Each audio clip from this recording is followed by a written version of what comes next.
Dr. Kim Hyun walked slowly through the crowded emergency shelter, his old tabby cat Machi tucked safely in his arms. Around him, thousands of people sat on metal benches with their pets, waiting to hear their fate. The air smelled of fear, sweat, and a familiar scent of animals seeking comfort from their human companions. The giant screens hanging from the ceiling flickered to life, showing Director Park Min-ho's tired face. Behind him, Earth's dying landscape stretched endlessly, brown oceans, gray skies, and cities covered in toxic dust. Hyun had seen these images 100 times, but they still made his heart heavy. Citizens of Earth, Director Park began, his voice echoing through the massive hall. The Galactic Council has made their final offer. They will give us new homes on 2 beautiful planets, Kepler, 442b and Proxima Centauri C. Clean air, fresh water, and safety for all humanity. A murmur of hope rippled through the crowd. Children looked up at their parents with bright eyes, while elderly people nodded with relief. This was what they had all been waiting for, rescue from their dying world. But Director Park's expression darkened. However, the Council's laws are clear. No Earth animals may come with us. They say our pets carry diseases that could harm other worlds. They call this biosecurity protocol non-negotiable. The shelter fell silent except for the soft sound of animals, dogs panting, cats purring, birds chirping. Thousands of pets sensed their human sudden distress, but did not understand why. Lee So-young, a veterinarian who ran the city's largest animal shelter, stood up from her seat. Her rescue dog, Luna, a mixed breed with one blue eye and one brown eye, stayed close to her side. "These aren't just animals," she called out, her voice shaking with anger. "They're family members. They trust us. They love us without asking for anything in return." An older man near the back shouted, "But we need to be practical. Human lives come first. We can't let sentiment kill us all." Sentiment. So-young's voice rose higher. "My dog Luna saved 3 children from a fire last year. Captain Park's police dog found 12 missing people during the earthquakes. These animals have been our partners for thousands of years. How could we just throw them away?" The crowd began arguing loudly. Some people held their pets tighter, while others looked torn between love and survival. A young mother with twin boys clutched her family's golden retriever, tears streaming down her face. An elderly couple sat quietly with their ancient parrot, which had been with them for 30 years. Dr. Hyun remained silent, feeling Machi's steady purr against his chest. This cat had been with him through medical school, through the death of his wife, through the long nights when Earth's environment began collapsing. Machi never judged him, never left him, never stopped offering quiet comfort. Engineer Choi Jinwoo raised his hand. His German Shepherd Baram sat perfectly at attention, as trained. "I've been working on the transport ships," he said. "They're barely functional. Old engines, weak hulls, basic life support. But I know we can modify them for longer journeys." "Longer journeys to where?" someone called out. "To the outer spiral," Jinwoo replied. "The unexplored regions. Dangerous, yes, but free. We can build our own colonies with our own rules." Director Park shook his head on the screen. "The outer spiral is a death sentence. No supply lines, no backup, no infrastructure. Unknown alien species that might be hostile. The Council offers guaranteed safety." "Safety without our companions isn't safety at all," whispered Dr. Nam Jihai, holding her border collie close. "It's just another kind of death." The debate continued for hours. Families argued among themselves. Some people began gathering near the Council transport signs, preparing to say goodbye to their pets forever. Others moved toward the independent fleet area, choosing uncertainty over abandonment. As dawn broke through the shelter's dirty windows, the division became clear. About 40% of humanity chose the guaranteed safety of Council worlds. They tearfully handed their pets to volunteers who promised quick, painless endings rather than slow starvation. The remaining 60% began loading their animals onto converted cargo ships, medical transports, and passenger vessels that engineers like Jinwoo had hastily modified. These ships looked pathetic compared to the sleek Council transports, rust-stained hulls, exposed wiring, and jury-rigged life support systems. Dr. Hyun stood at the boarding ramp of the ship called New Ark, still holding Machi. Around him, Families carried cats in carriers, led dogs on leashes, held bird cages, and even brought small horses and goats. Children clutched pet rabbits while their parents carried emergency supplies. "Are you sure about this?" asked his neighbor, Mrs. Yang, who was boarding a council transport. "You could have a comfortable life on the new worlds." Hyun looked down at Machi, who gazed back with trusting yellow eyes. "This cat stayed with me when everyone else left. I won't abandon him now." As the ships prepared to launch, two very different futures stretched before humanity. Some chose guaranteed survival on foreign worlds under alien rules. Others chose the unknown void with companions who had never betrayed them. The pet fleet's engines ignited with a roar that shook the ground, carrying 60% of humanity toward whatever fate awaited in the darkness between stars. 3 months had passed since the pet fleet left Earth behind. Captain Choi Jin-woo sat in the cramped bridge of the lead ship, watching the endless black space through cracked windows. His German Shepherd Baram lay beside his chair, ears alert despite the constant hum of overworked engines. The ship smelled like oil, recycled air, and the dozens of animals living in every available corner.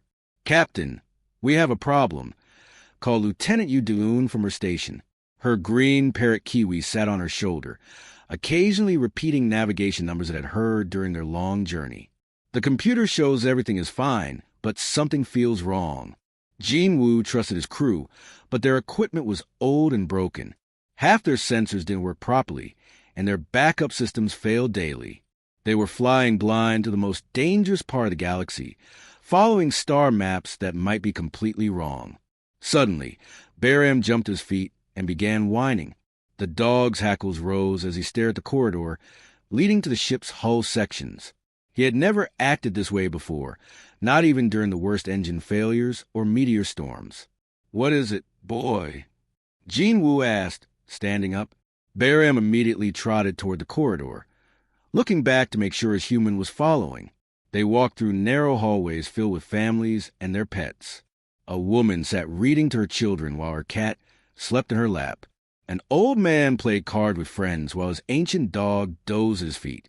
These people had given up everything to stay with their animals, and now they were drifting toward the unknown edge of space.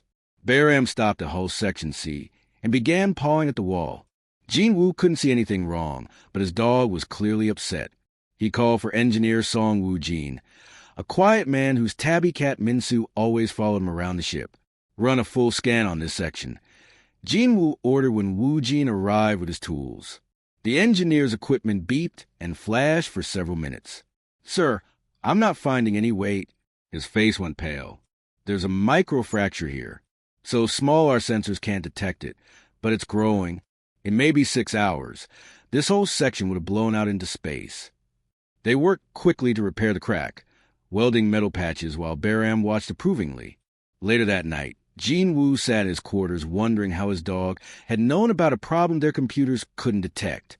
Similar strange incidents began happening throughout the fleet. On the ship companion's promise, engineer Kim Tae-ho couldn't understand why his cat Nabi refused to enter the engine room. The cat would sit at the doorway and yowl loudly, blocking anyone from going inside. When Tae-ho finally forced his way past the cat, he discovered a coolant leak that would have killed anyone working in that room within minutes. Dr. Nam Jihai's border collie Haru started acting strangely during navigation planning. The dog would bark at certain star charts and wag his tail at others. At first, Jihai thought it was just coincidence. But when they followed the routes that made Haru happy, they avoided 3 dangerous asteroid fields that their computers had missed completely. On the medical ship Healing Paw, Dr. Hyun noticed his cat Machi spending more time with certain patients. The old cat would curl up next to people who seemed perfectly healthy, purring loudly. Within days, those same people would develop fevers or infections that Machi had somehow sensed before any medical equipment could detect them. The galactic news networks found out about their struggles and began broadcasting mocking reports. "The pet caravan continues its foolish journey," announced one alien reporter, his tentacles waving dismissively. "These humans chose emotional attachments over survival. Their primitive ships won't last another month in the outer spiral." Another news program showed footage of the comfortable council colonies where the other humans were settling. Clean cities, abundant food, and safe environments where children could grow up without fear. Meanwhile, the reporter continued, the pet fleet drifts towards certain death, carrying useless animals that serve no purpose except to consume precious resources. But aboard those pathetic human ships, something remarkable was developing. The bond between human and animal was becoming stronger than ever. People started paying attention to their pets' behavior, learning to read warning signs that no computer could detect. Captain Park Soo-min, commanding the ship New Hope, discovered her rescue dog Hanul could sense changes in gravity that helped them navigate around dangerous space anomalies. Lieutenant Lee Min-young found that her cat Nana could detect the electromagnetic signatures of approaching meteors hours before their radar picked them up. Children throughout the fleet began learning alongside their pets, developing new ways of understanding their environment. A 10-year-old boy named Kim Jae-sung worked with his hamster to identify which food supplies were going bad before spoilage was visible. A teenage girl named Park Soo-jin taught her rabbit to recognize the sounds that meant their water recycling system needed attention. As they reached the edge of charted space, the pet fleet had transformed from desperate refugees into something new. They were no longer just humans with animals. They were partnerships, teams working together in ways the galaxy had never seen. Captain Jin-woo stood on his bridge, looking at star maps showing completely unexplored regions ahead. Baram wagged his tail and looked up at him with complete trust. Whatever dangers waited in the darkness, they would face them together. The attack came like a nightmare made real. Commander Han Soare was reviewing supply reports on the bridge of her ship when the enemy appeared from nowhere. One moment, empty space surrounded the pet fleet. The next moment, 12 massive black ships materialized like shadows given form.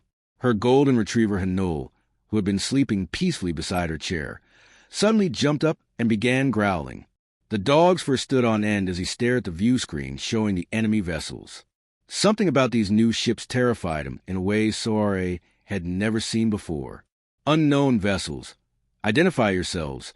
Soare broadcast on all frequencies. The response came not through their communication systems, but through the air itself. A sweet, cloying smell began filling the bridge. Within seconds, Soare felt her mind changing. Fear crashed over her like a giant wave, washing away all rational thought. Her hands began shaking uncontrollably. Her heart pounded so hard she thought it might burst. Every instinct screamed at her to hide, to surrender, to make the terrible feeling stop. These were the Kethmar, though Soare's terrified mind could barely process the information. They were raiders who had been terrorizing merchant ships across the galaxy for decades. Their weapon was not lasers or missiles, but fear itself. They released chemicals into the air that turned brave warriors into helpless, crying children. Throughout the galaxy, entire fleets had surrendered to the Kethmar without firing a single shot. Proud alien captains would curl up on their bridges, sobbing and begging for mercy while their ships were boarded and stripped of everything valuable. The fear was so intense that most beings preferred death to facing it. But something different happened aboard the human ships. As Soare collapsed into her chair, overwhelmed by chemical terror, Hanul pressed his warm body against her legs. The dog's steady presence cut to the manufactured panic like sunlight through storm clouds. His calm confidence became an anchor in the sea of fear. Soare found she could think again. The terror was still there, flooding her system, but Hanul's simple loyalty gave her something solid to hold on to. She could function, make decisions, remember her training.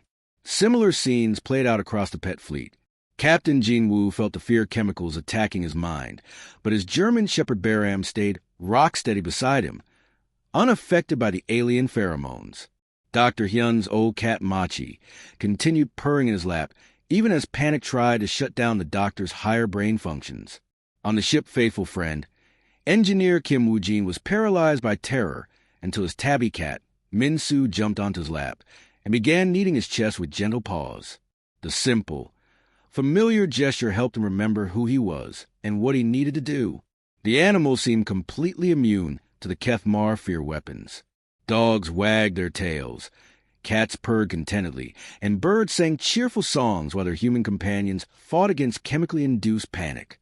The pets' calm behavior helped their humans stay focused when they should have been completely helpless. Dr. Hyun, analyzing the situation from his medical station while Machi purred reassuringly, made a crucial discovery. The fear chemicals target parts of the brain that develop when species lived alone, he announced over the fleet communication system. But our bonds with Earth animals use different brain pathways, ones based on trust and emotional support rather than pure logic. The Kethmar had never encountered anything like this. Their psychological weapons, which had defeated hundreds of alien fleets, were useless against creatures who drew strength from their animal companions. Instead of panicking crews, they faced humans who remained calm and coordinated even under chemical assault. Commander Soare, with Hanul's warm presence keeping her grounded, ordered the counterattack. All ships, target their weapon systems. Our animals are protecting us from their fear gas. Trust your pets and fight back. The battle was unlike anything in galactic history. Human gunners took aim while their cats sat calmly on their shoulders. Navigation officers plotted courses with their dogs lying peacefully at their feet. Engineering crews fixed battle damage while their rabbits and birds provided emotional support that kept panic at bay. The Kethmar couldn't understand what was happening.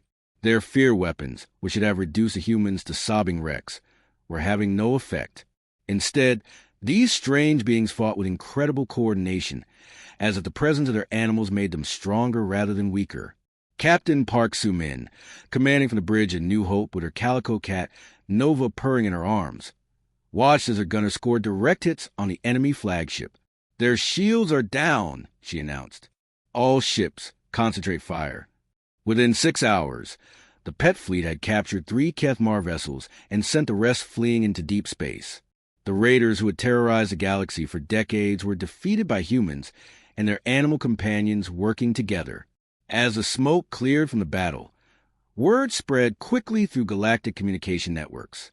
The pet caravan, those ridiculous humans with their useless animals, had accomplished what the finest military forces in the galaxy could not. They had beaten the unbeatable Kethmar. Soare sat in her command chair, gently stroking Hanul's golden fur. Her dog looked up at her with trusting brown eyes, tail wagging slowly. He had no idea he had just helped change galactic history. To him, he had simply done what dogs always do, stayed by his human side when she needed him most. The galaxy was watching now, and they were no longer laughing. News of a human victory traveled through the galaxy like wildfire. Within weeks, strange visitors began appearing at the edge of pet fleet territory. They came in small, damaged ships, flying under false identification codes and avoiding main shipping routes. These were not the proud representatives of major galactic powers, but outcasts, rebels, and forgotten peoples. The first to arrive were the Veltai, a species that looked like tall, graceful birds with silver feathers and large, intelligent eyes.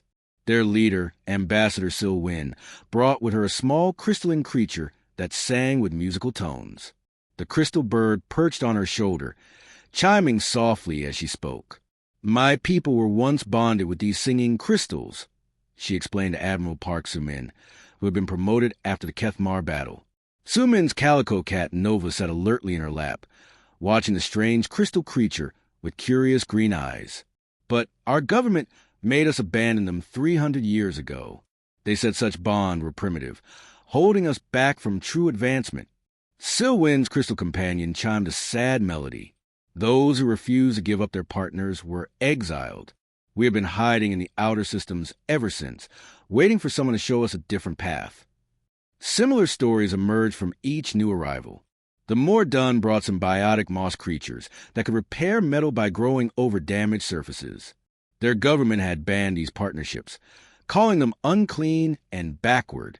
The Zikhal arrived with insect swarms that functioned like living computers, processing data through collective intelligence.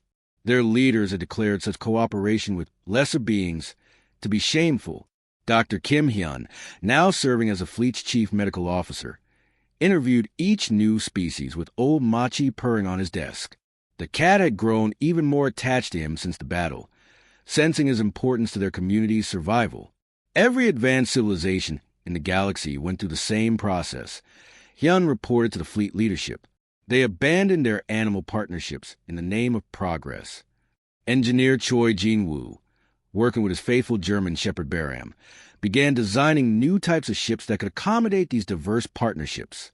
Instead of sterile metal corridors, they created living spaces where different species and their companions could thrive together. The breakthrough came when young scientist Lee Dun discovered that the crystal birds could detect quantum fluctuations that helped with faster-than-light navigation.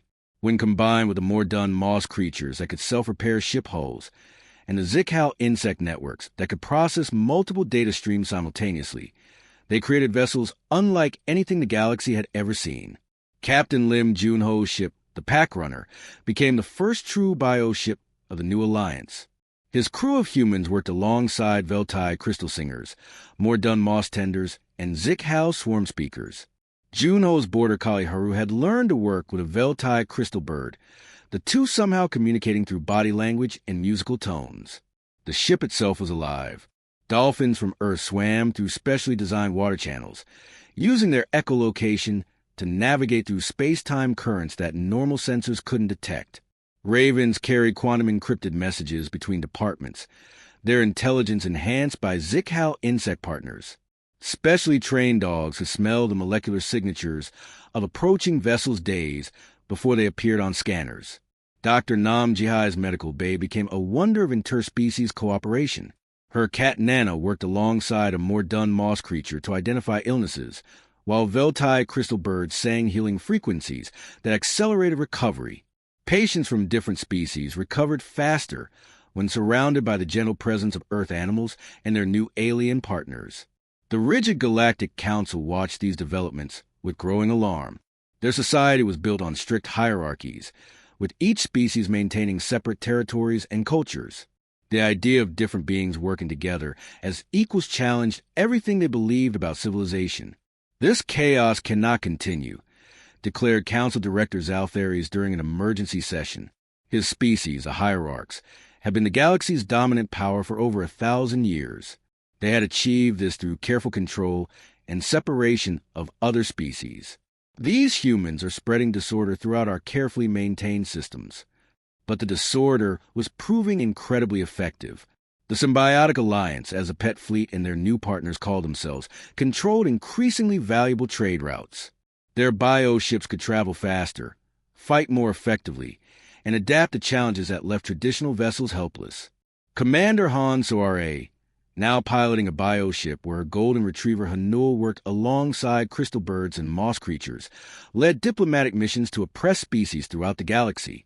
Everywhere she went, she found peoples who had been forced to abandon their natural partnerships in the name of advancement. The revolution spread quietly but quickly. On industrial worlds, workers began secretly caring for the creatures their governments had banned.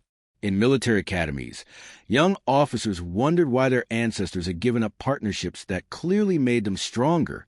Underground networks formed, sharing information about the humans who had refused to abandon their pets and now ruled their own corner of space.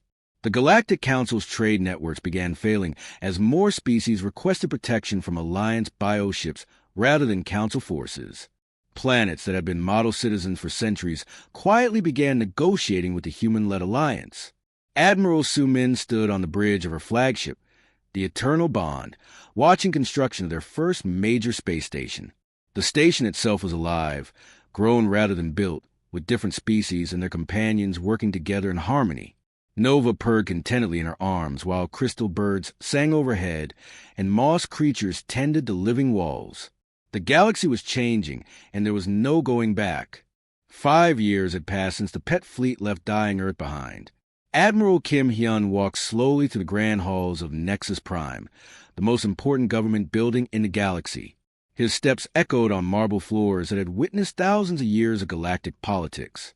In his arms, he carried old Machi, now blind and gray but still purring with deep contentment. Behind him walked representatives from 47 different species, each accompanied by their chosen companion creatures. Crystal birds sang softly on Veltai's shoulders. Moss creatures glowed gently on more dun arms. Insect swarms hummed in harmony around Zikhao heads. And scattered throughout the group were earth animals, dogs, cats, birds, and even a few rabbits that children had refused to leave behind. The Galactic Council members sat in their ancient chamber, looking smaller and more worried than Hyun remembered. These beings had once controlled the trade routes, military forces, and political systems of hundreds of worlds. Now they fidgeted nervously as a human admiral approached their speaking platform. Council Director Zalthares, his pale blue skin showing stress marks, spoke first. Admiral Hyun, we appreciate your willingness to meet with us. The galaxy has changed considerably since your people departed Earth. Hyun set Machi gently on the speaker's podium. The old cat immediately began purring louder, a sound that somehow made the massive chamber feel warmer and more peaceful. Director, you asked us to negotiate, but you must understand, we are not the same humans who left Earth as desperate refugees. We have become something new. The truth was obvious to everyone in the room. The Symbiotic Alliance now controlled the most profitable trade routes in the galaxy. Their bioships traveled faster than any council vessel, fought more effectively than traditional fleets, and could adapt to dangers that left other civilizations helpless. More importantly, they had created a society where happiness and cooperation flourished. Admiral Park Soo-min stepped forward, her young calico cat Nova alert and confident on her shoulder. Your economic systems are failing, she said simply. Your military cannot handle the Kethmar raids or the dozen other threats emerging from deep space. Meanwhile, our alliance has established peaceful relationships with species you considered permanently hostile. Council Director Zalthares shifted uncomfortably. His species, the Hierarchs, had maintained galactic order for over 1,000 years through careful control and separation. They had built a civilization based on the idea that different species could not work together as equals. The success of the human alliance challenged everything they believed. But surely, another council member said desperately, you cannot sustain this chaos. Different species cannot truly cooperate. History proves that separation and hierarchy are necessary for advanced civilization. Commander Han Soare stepped forward with Anul at her side. The golden retriever's muzzle had gone gray during their years of adventure, but his eyes still sparkled with loyalty and intelligence. History proves the opposite, she said calmly. Our bioships are living proof that cooperation creates strength, not weakness. Through the chamber's windows, they could see the evidence floating in space around Nexus Prime. Alliance bioships move like graceful sea creatures, their living hulls glowing with soft light. Inside those vessels, humans worked alongside dozens of alien species, and their companion creatures in perfect harmony. Dr. Nam Jihai spoke next, her border collie Haru sitting patiently beside her. We have no unemployment in our alliance, no species-based discrimination. Our happiness measurements are higher than any civilization in recorded galactic history. Children of different species play together in our biogardens, while their companion creatures form friendships across evolutionary lines. The council members looked at each other with growing desperation. Their own societies were crumbling as citizens learned about the alliance's success. Young people throughout council space were secretly caring for band animal companions. Workers were forming cooperative groups instead of following rigid hierarchies. Entire planets were quietly requesting to join the human-led alliance. What do you want from us? Director Zalthares finally asked, his voice barely above a whisper. Admiral Hyun gently stroked Machi's soft fur. The old cat had been with him through medical school, through the loss of his wife, through humanity's darkest hours on dying Earth, and now through their greatest triumph. We offer you partnership, not conquest, he said. But you must understand, we will never again abandon those who trust us. He looked directly at each council member. That loyalty, which you call primitive and backward, has become our greatest strength. We learn that true advancement comes not from abandoning our bonds, but from deepening them. Captain Choi Jin-woo stepped forward with Baram, his faithful German shepherd who had detected their first hull breach years ago. Join us as equals with your rediscovered companion creatures, or continue alone with your failing systems. The choice is yours. The vote was unanimous. The ancient Galactic Council voted to dissolve their rigid hierarchy and request membership in the Symbiotic Alliance. As news of the decision spread across the galaxy, celebrations erupted on bioships, space stations, and planets throughout Alliance territory. That night, Admiral Hyun sat in his quarters aboard the flagship Eternal Bond, holding Machi as they watched the stars. The old cat purred contentedly, unaware that he had just witnessed the birth of a new galactic civilization. Outside his window, human children played with alien younglings in the ship's living gardens. Former enemies worked together on projects that would have been impossible under the old system. Every being, whether sentient or animal, had value and purpose in this new world they had created. They had refused to abandon their pets, and in return, their pets had helped them rule the stars.